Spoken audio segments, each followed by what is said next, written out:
ხობი ფოთს უახლესი გზით დაუკავშირდება. ხობი ახალ სოფელი ჭალადიდის დამაკავშირებელი 10 კილომეტრიანი გზის მონაკვეთი სამშენებლო სამუშაოები აქტიურად მიმდინარეობს.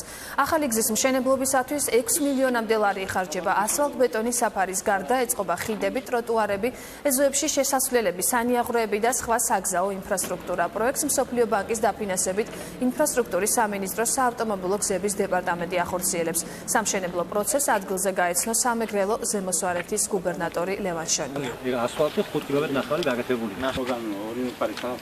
ეს გზა ფაქტიურად იყო გაუვალი გზა და რაიონი თვითონ იყო შეწუხებული, მოსახლეობა იყო შეწუხებული და საგზაო დეპარტამენტი ინფრასტრუქტურის სამინისტროს გვერდში დაგვიდგა. დაიწყეს სრული ამ გზის 10 კილომეტრ ნახევრიანი გზის რეაბილიტაცია, სადაც თლიანად პრაქტიკულად დასაქმებულია ადგილობრივები. ამ ეტაპისთვის 5 კილომეტრი ნახევარია საფარი მოწყობილია უკვე, 7 კილომეტრი სტაბილიზაცია, რასაც ქვია ცემენტის საფუძველი მომზადებულია უკვე, გაკეთებულია.